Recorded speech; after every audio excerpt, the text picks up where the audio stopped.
The Internet of Things describes the ever growing number of intelligent objects that are being connected to the Internet and to each other. It is because of this growth that we have buildings that know when to turn our lights and heaters on and off, things that can track the number of steps we take every day, clothing that can give information about how healthy we are, refrigerators that can tell when the milk is over, cars that can communicate to each other, and in fact, they can even let your parents know if you're driving too fast. These things are infiltrating the heart of our existing architecture at homes and offices to create smarter solutions for us. A thing is accessible from anywhere in the world through internet. Cisco has estimated that there will be 50 billion things by 2020. Internet of Things is now a billion-dollar business. The very fact that Google has spent $3.2 billion dollars to acquire a company called Nest that makes just thermostats proves this. More data has been generated in the past 2 years than in the entire history of mankind. For many of us, this might be a reason to celebrate as it results in an increasingly connected world. But shouldn't we think about where this data goes? About how securely this thing is communicating? We should never forget that if a thing has software, it is hackable, and if it has connection, it is exposed. So, how powerful is IoT if it is misused?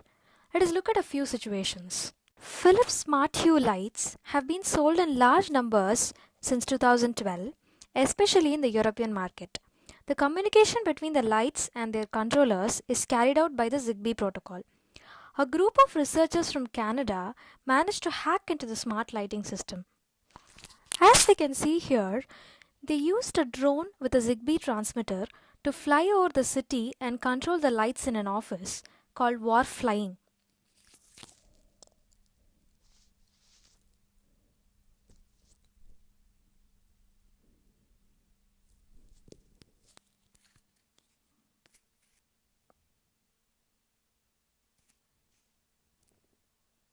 They also used a car carrying an attack setup to control the lights at a house.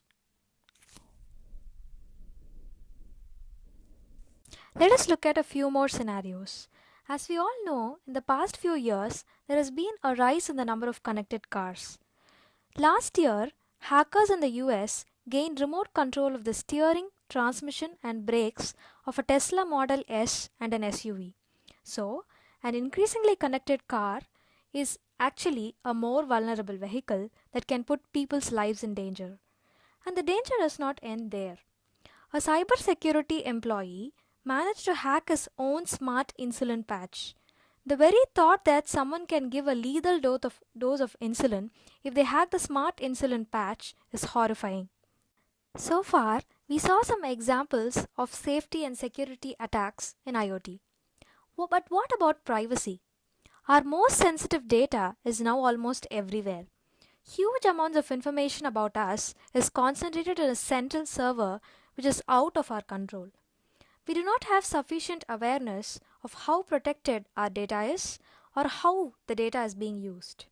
Privacy threats can be categorized as follows. Identification is the first threat. Identification denotes the threat of associating a persistent identifier like a name and address with an individual and the data about him. For example, our voice that is used to control many of these smart devices can be used to potentially identify us. A fitness watch or a smartphone contains the most private of all information, like our name, address, date of birth, credit card information, and health information. The second threat is localization. Localization denotes the threat of tracking a person using the digital data footprints left by him. For example, in a smart city, swiping an NFC-enabled smartphone to get a bus ticket or using the city's smart parking system could leave data trails. IoT technologies will not only support the development of location-based services and improve their accuracy, but they will also expand those services to indoor environments like smart retail. The next threat is profiling. All of us know that just with our search history and our Facebook profile, there is a huge business going on to decide what advertisements need to be displayed on our screen. With IoT, while data collection increases quantitatively by orders of magnitude, It also changes qualitatively as data is being collected from previously inaccessible private part of people's lives. Our dependence on IT is growing faster than our ability to secure it.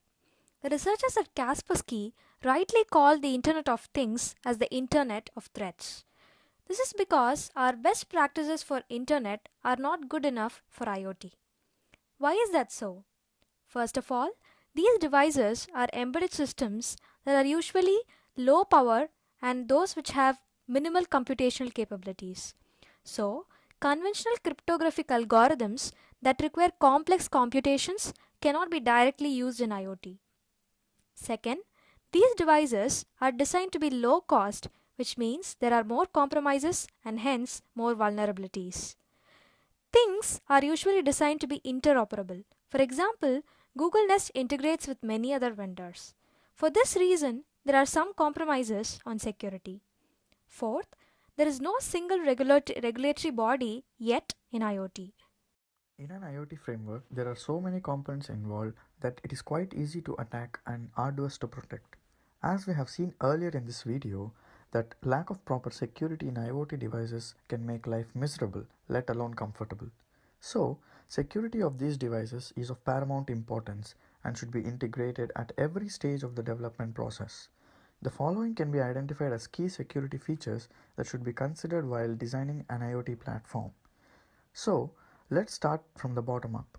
The basic components of an IoT system, the thing or the smart device, and the building block of the device is the microcontroller. Boot code is the first piece of code that is run as soon as an electronic device turns on, hence the unprecedented need for trustworthiness of this software. This is considered as a root of trust and is like a castle built on strong foundation. Secure boot. Secure boot is a way of ensuring that the device is running the trusted code from the device manufacturer. If implemented properly, it can eliminate a whole class of vulnerabilities. Secure boot begins with a first stage bootloader that is programmed into a protected or non-writable storage location on the device. This first stage bootloader calculates the hash value of the second stage bootloader and verifies that the hash is corrected by comparing it to a stored signed hash value for the bootloader. The second stage bootloader, which can be more complex and which can be stored in a reprogrammable flash memory, then repeats this process to verify that the operating system and the applications are valid. Once each layer is validated, it is then trusted and can proceed to validate the next higher layer in the chain. Secure boot relies on signed code images to enable validation of the image during the boot process. The code images are signed by the device's manufacturer using a private key. The manufacturer's corresponding public key must be programmed into the device during manufacturing or provisioning so that the device can validate the signature for the image using this key. There are three critical security requirements for delivering updates securely to IoT devices. They are securing access to the updates, verifying the source of the updates, verifying the integrity of the updates. The secure firmware updates like Secure Boot validates that new code images have been signed by the OEM during the upgrade process. If downloaded images fail this validation process, they are discarded and the upgrade is not performed. Only images that pass this validation process are accepted and saved to the device. These new images are returned to the flash, replacing the previous image. Small IoT devices are adopting wireless protocols such as Zigbee, Bluetooth Low Energy, and other wireless and mesh networking protocols. These devices typically run on very low cost, low power processors that do not support the security protocols such as SSH, TSH that are commonly utilized in TCP/IP networks.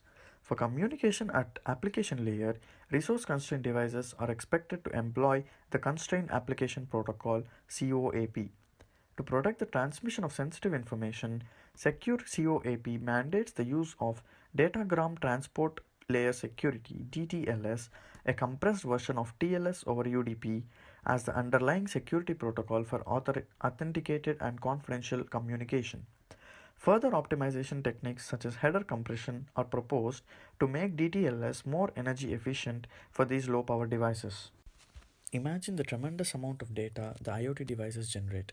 There is a large amount of personal information present in this. For example, the sleep-wake patterns, activity log, health information, etc. In wrong hands, this can prove fatal to the owner of the information. Computer data spends most of its life at rest. Data at rest can be defined as all the data in the computer storage, excluding the data that is traversing in a network or temporarily residing in a computer memory to be read or updated.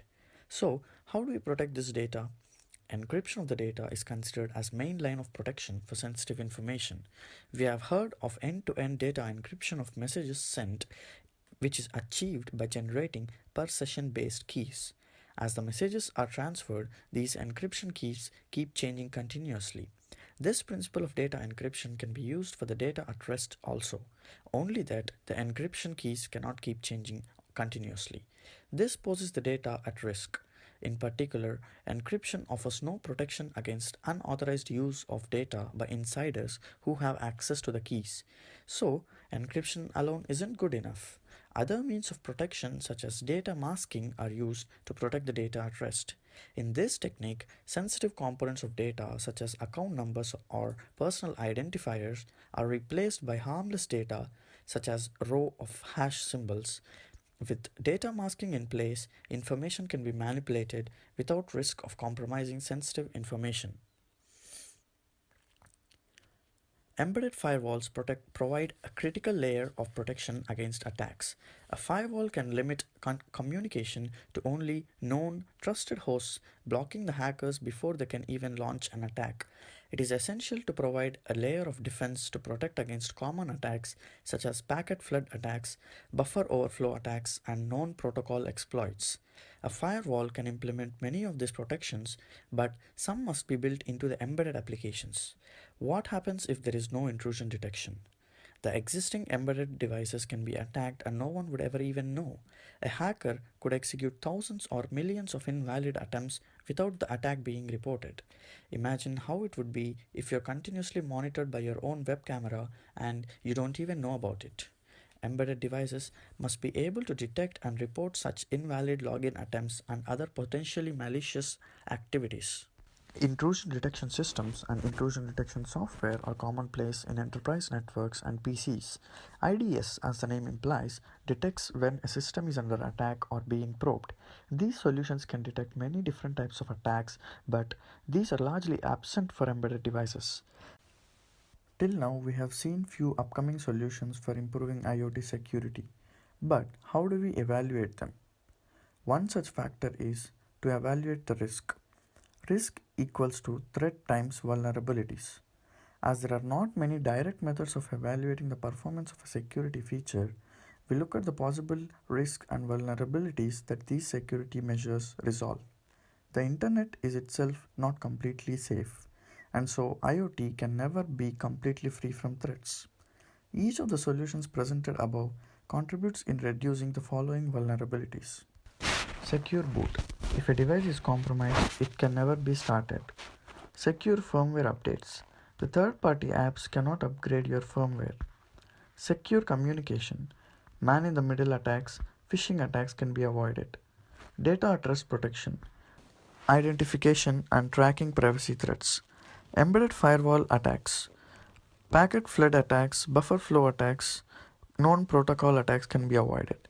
Intrusion detection alerts the user of security breaches. Even if we implement many security features and place our IoT system in an armed fortress and place it on the moon, some hacker can find his way out to hack the system. But with these security measures, we can provide security to a great extent and avoid hassles in using IoT devices.